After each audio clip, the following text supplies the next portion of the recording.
Almost forgot to bring the mic over. What's happening, everyone? What is going on, going down, going by? I am so stoked to do a little reacting, in my own little way. My reaction is not going to be the same as anybody else's, but at the same time, I'm not trying to make anything too complicated. So, we are just going to all have a little fun, just talk about my opinions on, kind of what happened and why and whatnot. And then, we're going to call it a day. Today, oh, and let me put up the thumbnail for you all. Oh, first, housekeeping. Welcome back. Welcome back to the Inner Storyteller. Welcome back to your real life. So good to be back. Um, Am I gonna drop Saturdays? I don't know, or am I gonna? Cause like I didn't do Thursday or Saturday last week. I think I didn't do Thursday. Um, but you know, trying to remain as consistent as possible.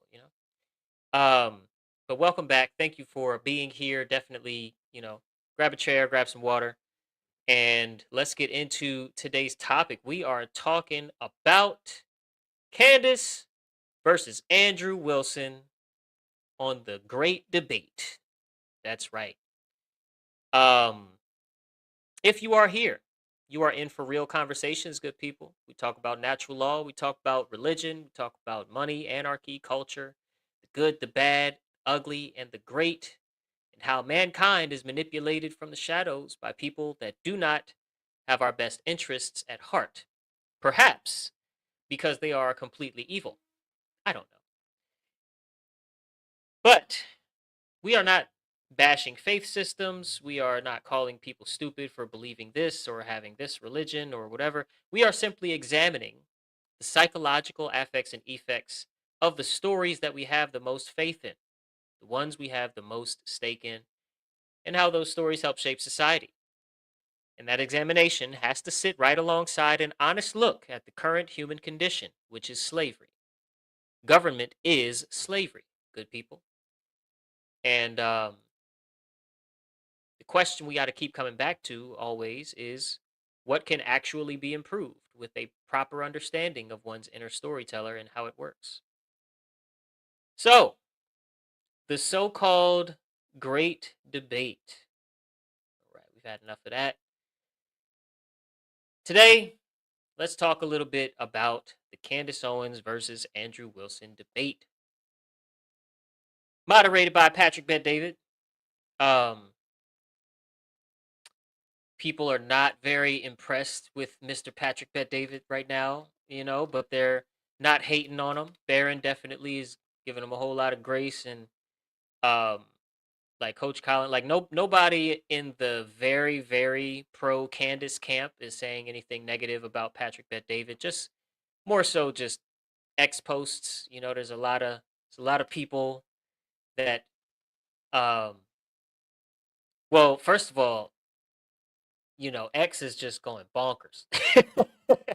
In response to this debate, X is going wild. I mean, there's meme after meme.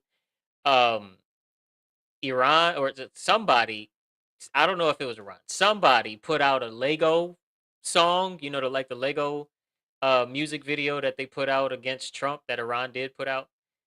Same kind of AI Lego video about the Candace versus Andrew debate. It was like I don't know, 3 hours after the debate finished, they already made the because they knew or something that it was just going to be a slaughter fest. I am of the opinion that there was a winner. There was a definitive winner of this debate, and it's obviously Candace Owens to me. But let's get into why that's obvious. I want to get into why that's obvious in my opinion because of the reactions that I'm seeing online. Plus, I really enjoy Candace Owens' content and the direction that she's choosing for what she covers on her show, both during the investigation and when she does little side quests, episodes or segments of an episode, diving into historical information, diving into um, health based information, diving into the history of the dark occult orders behind governments. It's really great watching her sort of awakening unfold. And as far as this debate, I watched it twice. Okay, peep the transcript, and I'm gonna give you my analysis. Not as a cheerleader for Candace, by the way, although I am super biased for on Candace's side, but as someone who has been following the case since September, I don't know, 13th, 2025, and who has watched the footage from the preliminary hearing and who has understanding of how debates work, what constitutes winning one to a little degree. Um,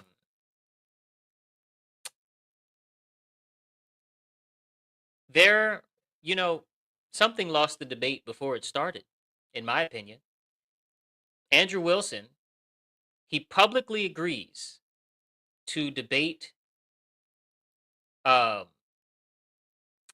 no, he publicly agrees to publicly agree to terms, right? He publicly demands, you could say, that the terms be agreed to on X so that um, the terms don't change, right?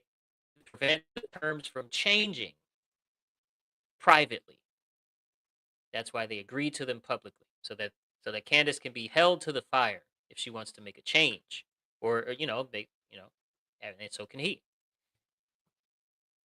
So Andrew Wilson's publicly agreed to debate position was there is overwhelming evidence that Tyler Robinson shot and killed Charlie Kirk. That was his publicly agreed to position in the demand for a publicly agreed to debate terms exchange.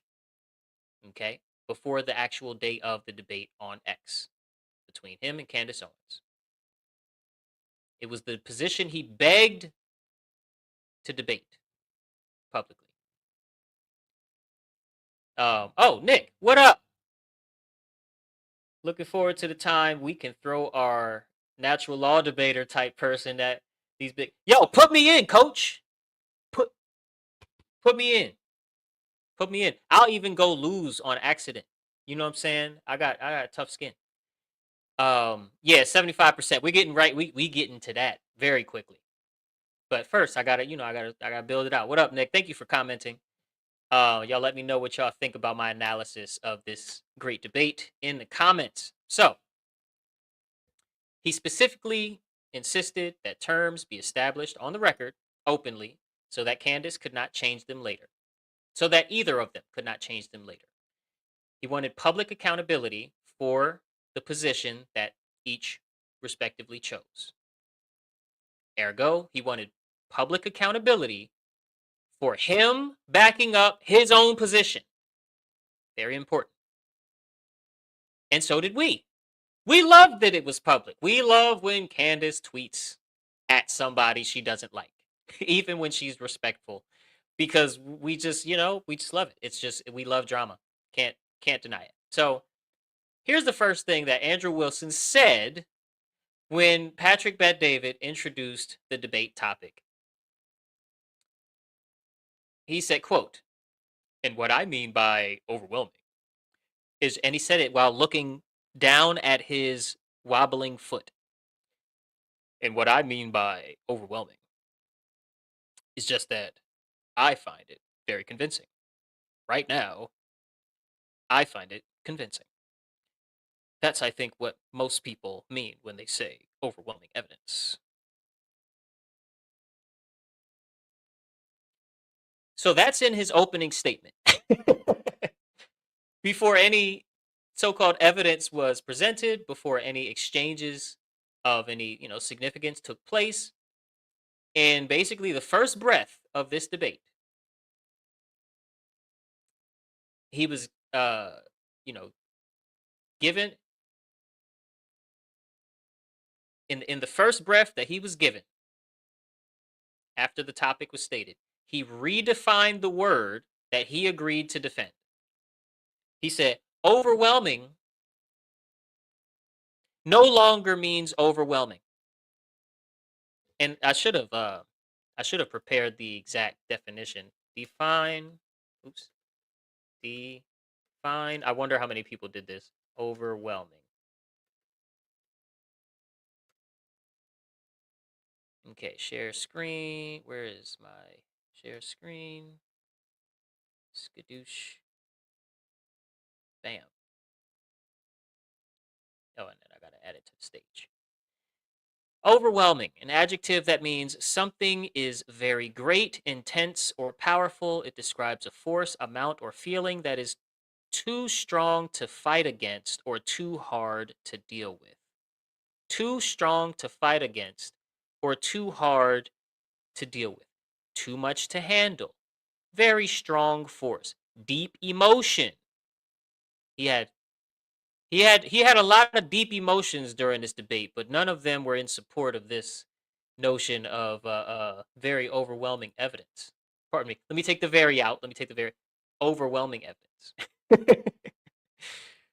So, overwhelming is not a legal term, by the way.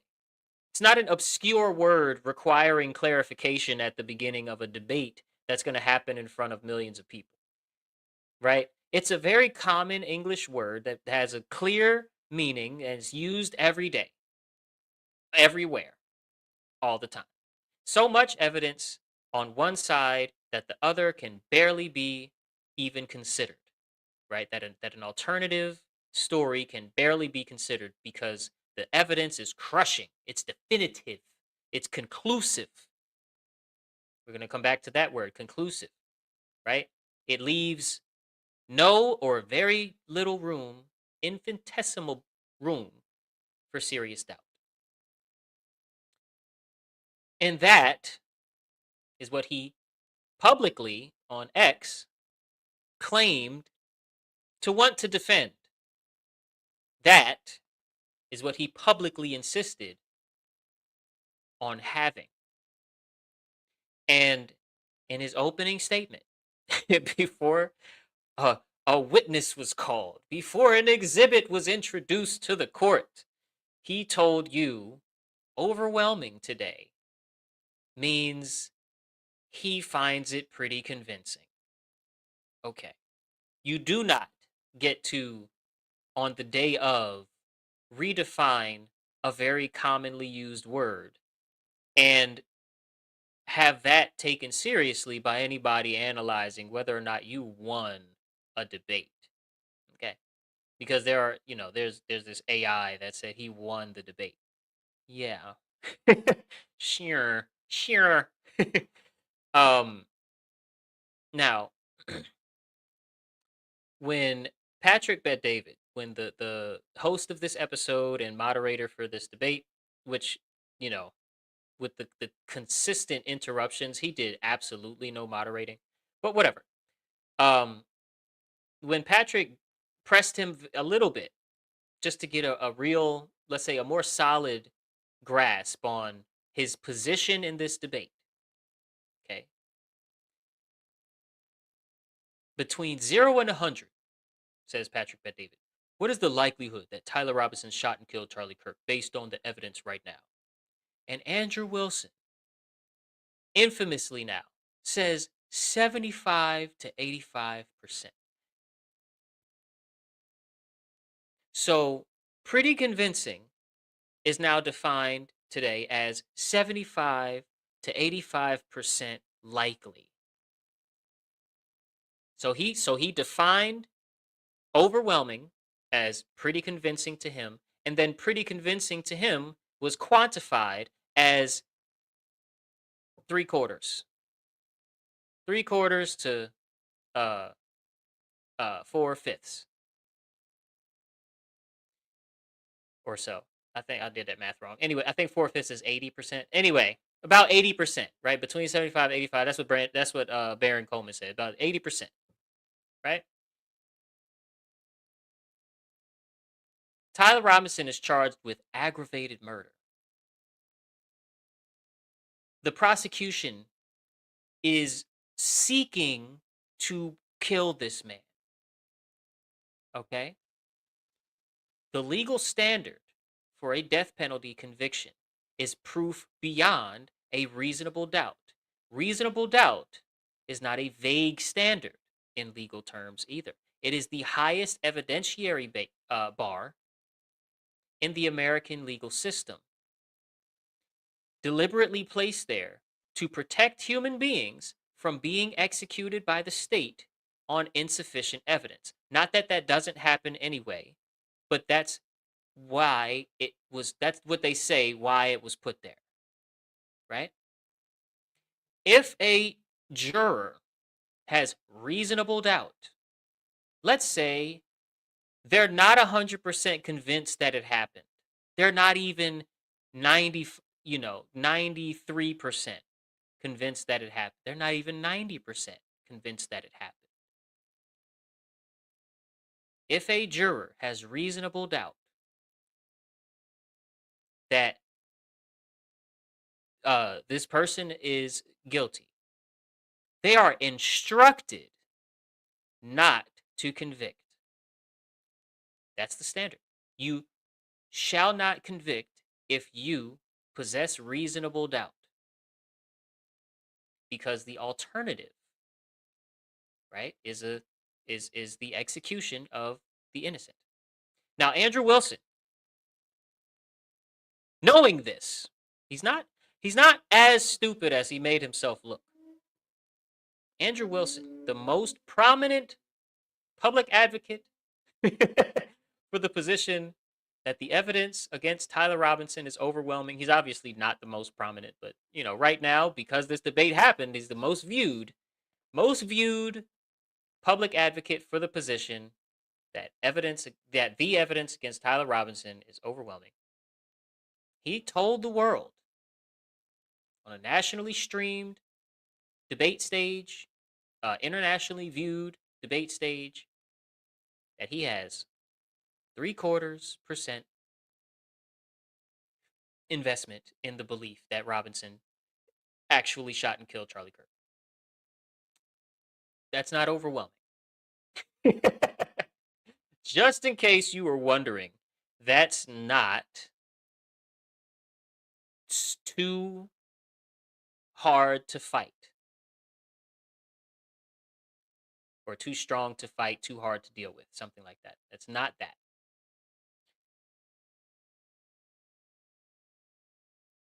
Now, what's important about this is nobody should play with a human life, should play like Russian roulette when the death penalty is on the line. Actual Russian roulette, right? That's why you don't let people actually play Russian roulette, right? 75 to 85% confident is definitely reasonable doubt. It's far beyond reasonable doubt. It's just regular doubt. And it's stated publicly, and this is a debate by the man who spent 4 months or so, calling the evidence overwhelming, and everything else is secondary to that moment. That is the debate claim, because that was the publicly agreed to position by the person doing the begging, that we publicly agree to our positions and that we publicly agree to the terms of the debate itself. Now, the debate had clear two positions established before it began. Andrew was to argue what we said, and Candace was to argue that the evidence supporting the conclusion that Tyler Robinson was set up as a patsy is overwhelming. And she didn't back down from the regular meaning of the word overwhelming, because she was prepared to defend that position.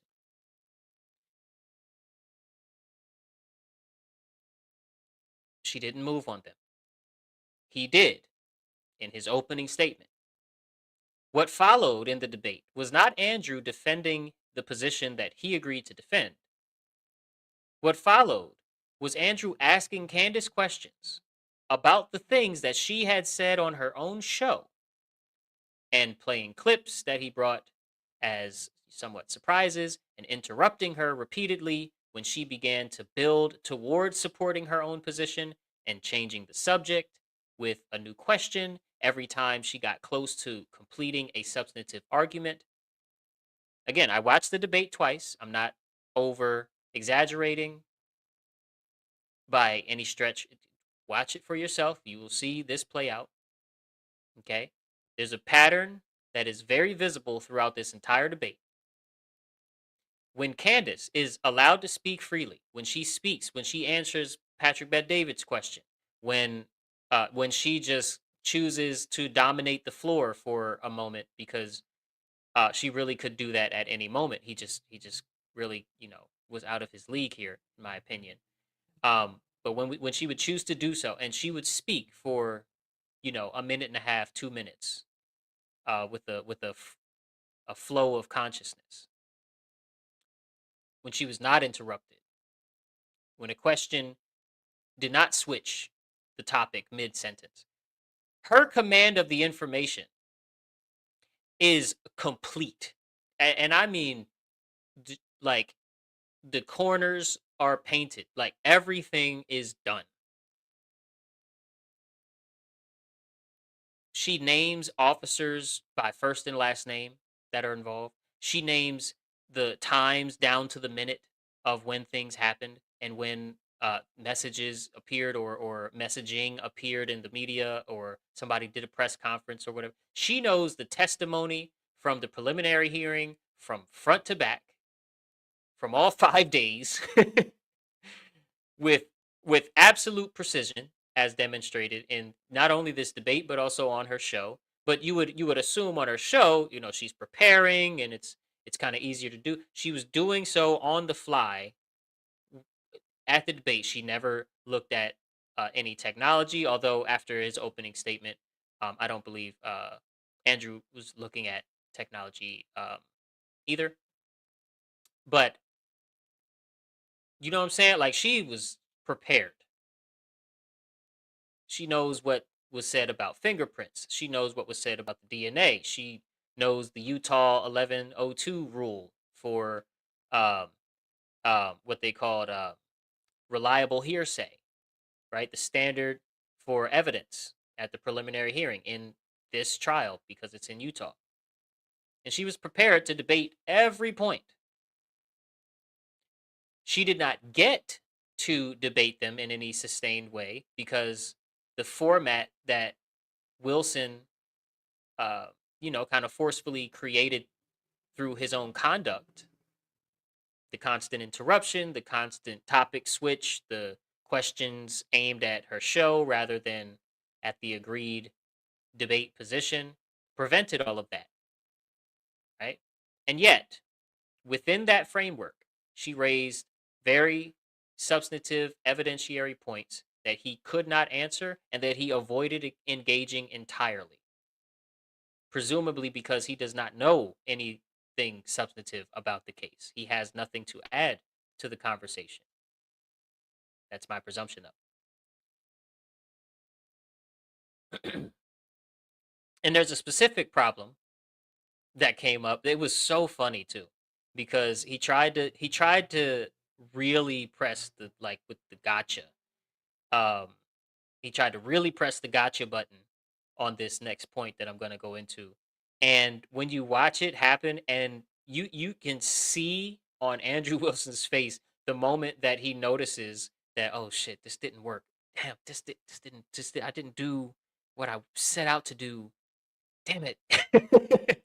Dang it. Okay, I need a tactic. I need a clip. I need a something. Okay, so here we go. It's the fingerprint problem. Okay, you if you hear and you already saw the debate, and you know what I'm talking about. It's the fingerprint problem that he tried to bring up a multitude of times, and then it was hilariously like the last clip that they had. So here we go. Among the fingerprint evidence presented at the preliminary hearing was the testimony that Tyler Robinson's fingerprints were the most degraded among the 5 more sets of prints found on the weapon, right? What does that mean if Tyler Robinson is the person who fired the weapon hours before it was recovered by the cops who gave it to the FBI? The most recently handled weapon would carry the freshest, most intact prints from the person who handled it most recently.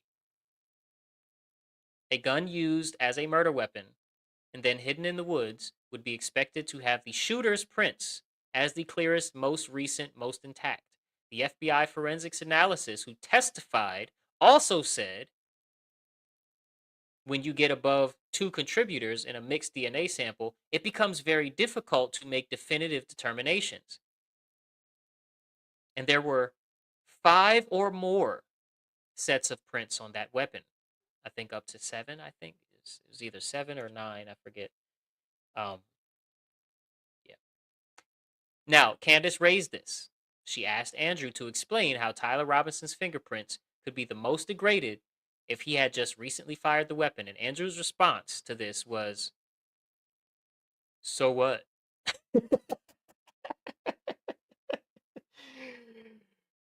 So what? So what? Oh, and then he said he didn't know how to explain it.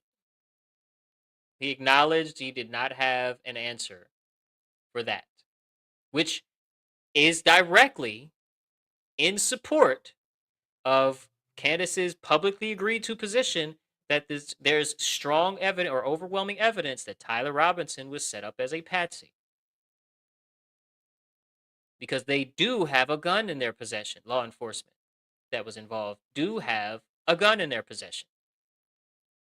But for some odd reason, they just can't explain the anomalies surrounding the gun and the DNA and the dust and debris in the barrel, which was another point.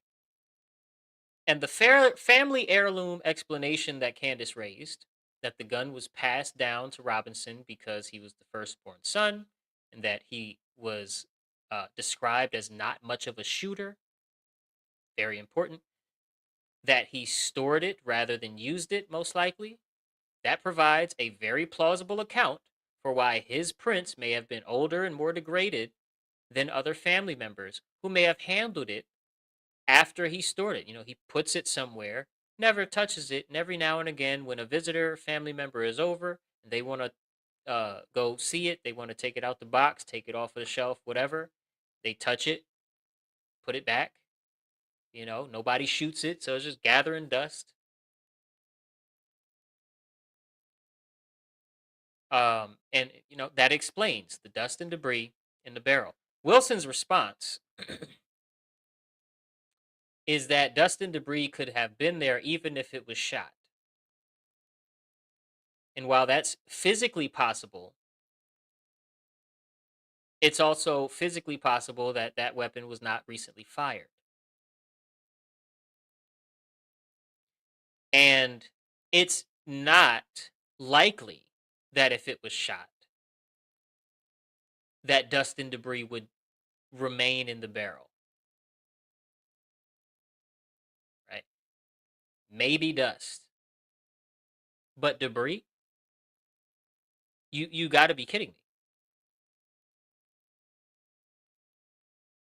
me. But for the sake of argument, neither answer is conclusive, legally speaking, which is exactly the point. An unanswered question about fingerprint degradation combined with an inconclusive identification on the surveillance footage, combined with an absence of a confirmed weapon, right? They can't actually place the weapon on the roof in a way that anybody can actually confirm. Where the public has no idea whether that gun was ever actually on the roof.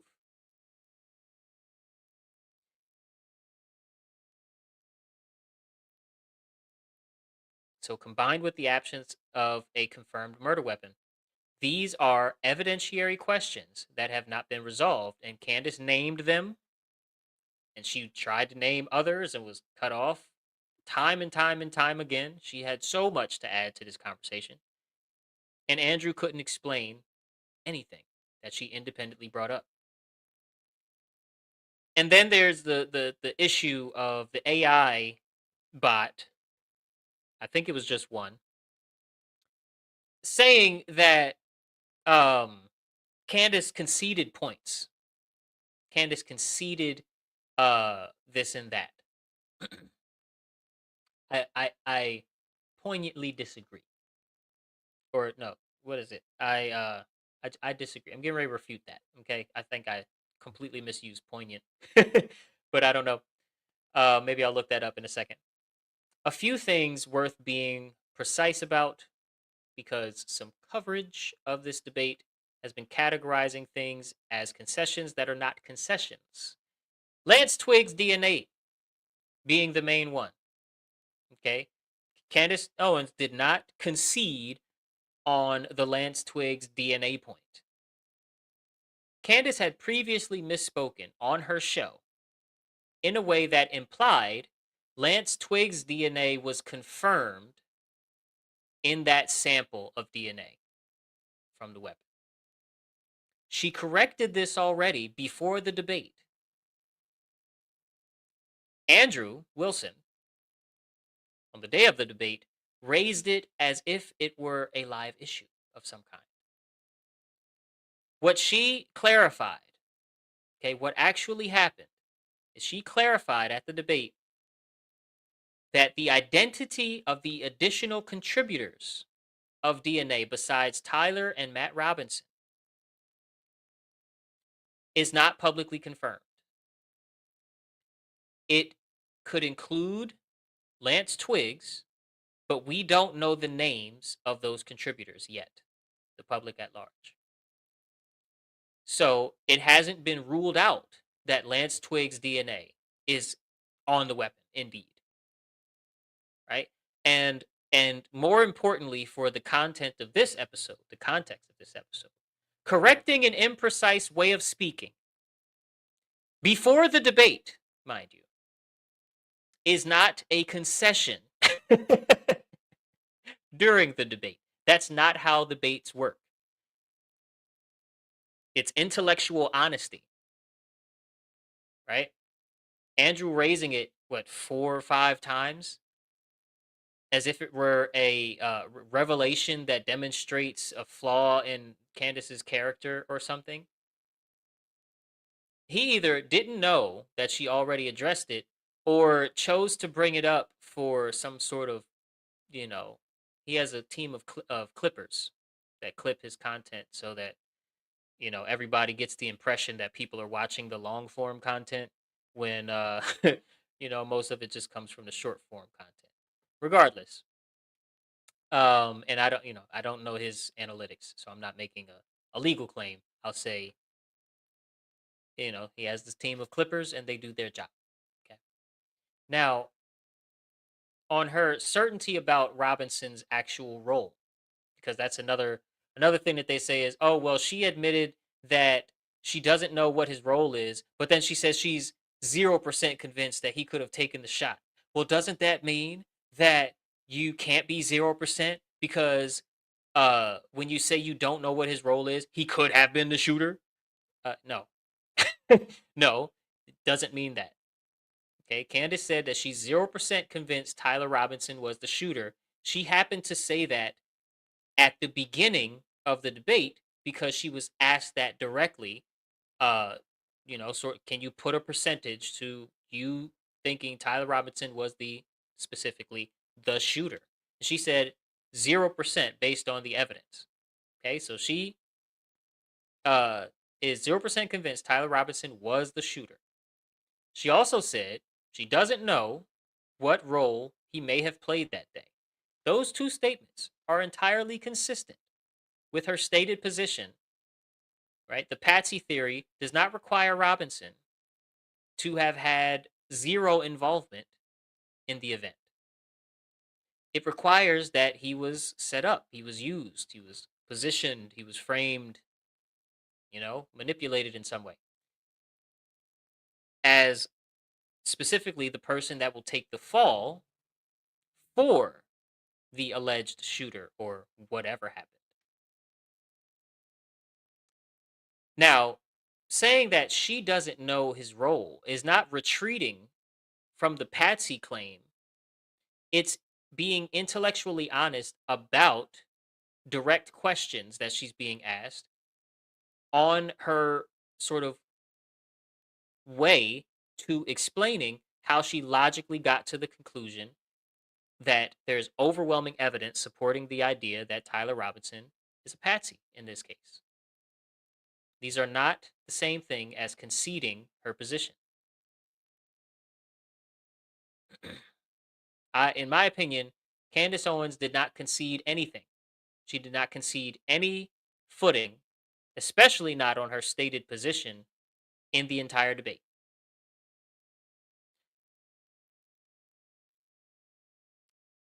And of course, of course, here's what connects all of this to the work that we do on this channel, right?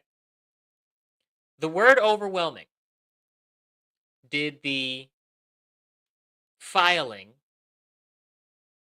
before the debate began. As far as the inner storyteller looks at the word overwhelming, we already have a story for what that word means. What it means for someone to feel overwhelmed by something like evidence supporting someone's conviction, ergo, they're being put to death by the state.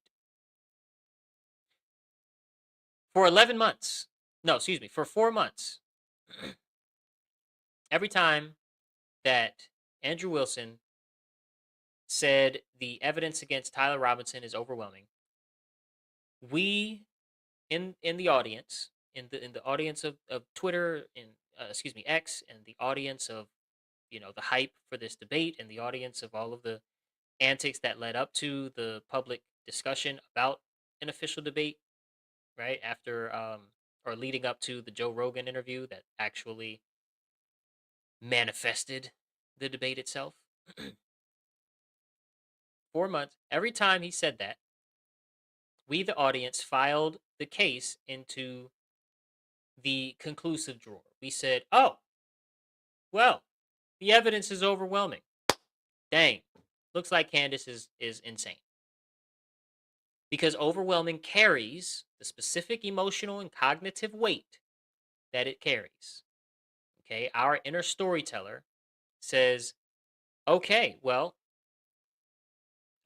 it's if it's overwhelming, it's going to be hard to overcome that with argumentation.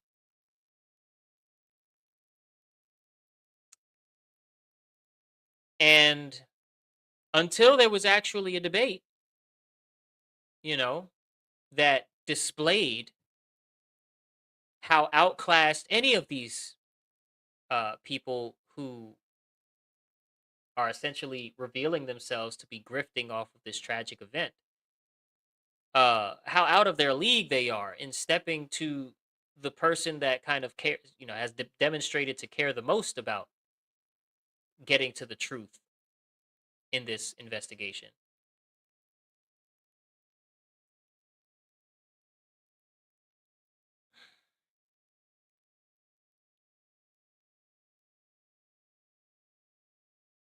That word overwhelming kind of did a lot of work. It protected Andrew and the rest of them, because it put us at the edge of our seats waiting to receive overwhelming evidence of some kind.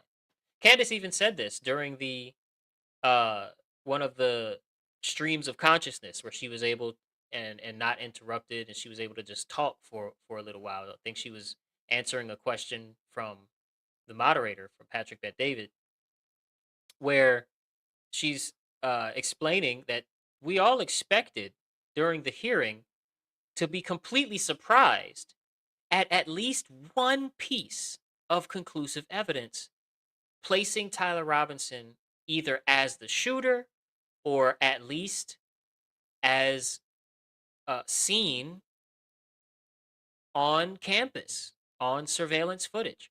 And we didn't see any of that. Not only did we not see any of that, But the lengthy conversation regarding the DNA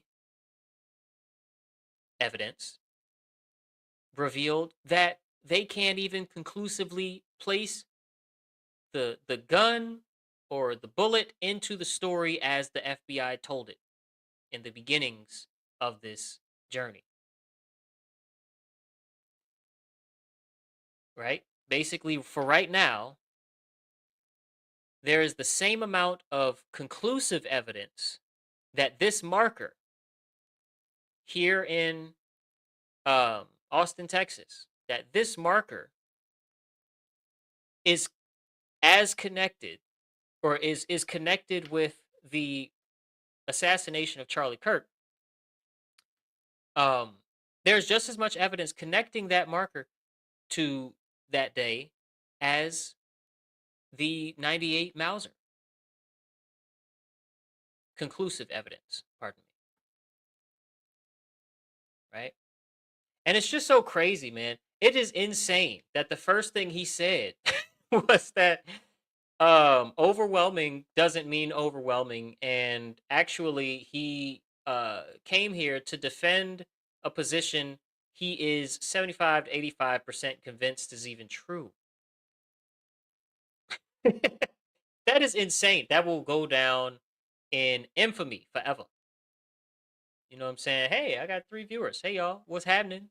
Say something in the comments. Like the video, subscribe to the channel. Um, people try to use word magic in a whole lot of ways, and that was like the most unsuccessful use of word magic I have ever seen in my life.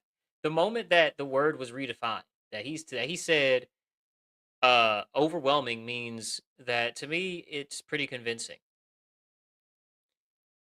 The moment that he tried to do that, the deal was sealed.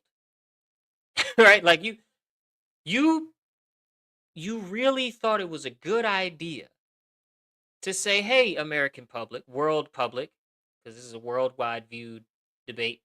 Overwhelming actually means pretty convincing, at least for its use in this debate.